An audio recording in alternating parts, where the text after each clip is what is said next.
Ever worked hard at a job you thought was secure, only to be told you're not really an employee? How would you fight back? Discover one man's battle for justice against all odds. This is the 73rd case out of the 160 cases decided by Associate Justice Mario Lopez, chairperson of the 2024 Philippine bar examinations. Don't miss out. Hit that subscribe button and get notified about our latest content. Elevate your legal knowledge today. Freddie B. Laurente thought he had a steady job. For over 2 years, he painted buildings for Helenar Construction, moving from one project to another. Then one day in 2014, everything changed. He was handed a contract limiting his employment to just 3 months, with a renewal clause based on evaluations he had never needed before. Freddie refused to sign. Why should he? He had been with them for years, after all. The next thing he knew, he was barred from entering the construction site. Was this fair? Was this legal? Freddie didn't think so.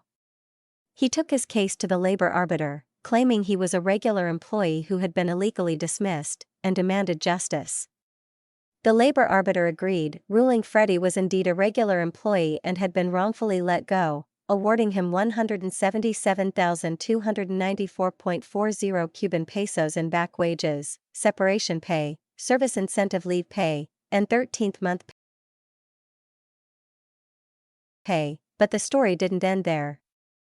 Helenar Construction fought back, taking the case to the National Labor Relations Commission, NLRC, and then to the Court of Appeals. Both times, the decision swung back in favor of Helenar Construction, stating Freddie was not their employee but a subcontractor's, making his dismissal a non-issue under their view. Refusing to give up, Freddie took his fight all the way to the Philippine Supreme Court. There, justice finally shone on Freddie.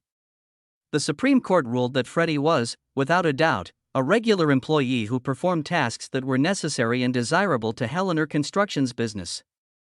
The court declared his dismissal invalid, reinstating the original decision and modifying it to include attorney's fees and interest on the monetary awards, emphasizing the importance of job security and the true nature of employment over written contracts.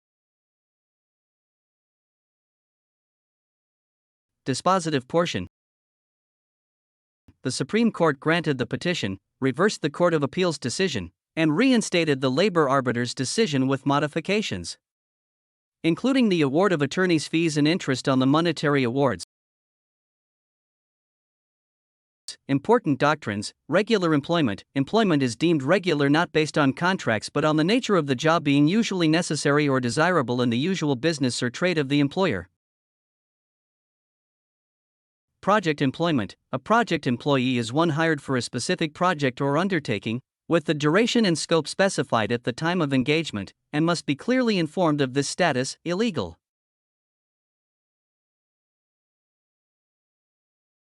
Dismissal. For a dismissal to be valid, it must be for a just or authorized cause, and the employee must be afforded due process.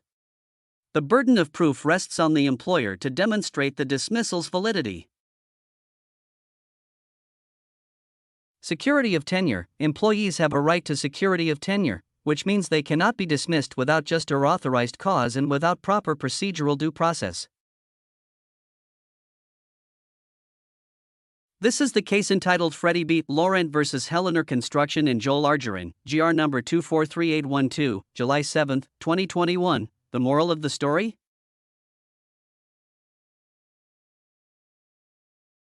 Standing up for your rights is crucial, even in the face of daunting challenges.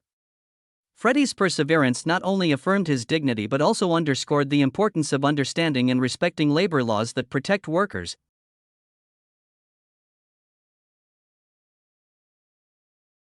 This story is a factual recount based on a legal case in the Philippines. It is simplified for general understanding. While every effort is made to ensure accuracy, we are not liable for any inaccuracies or errors. Always consult a professional for legal advice.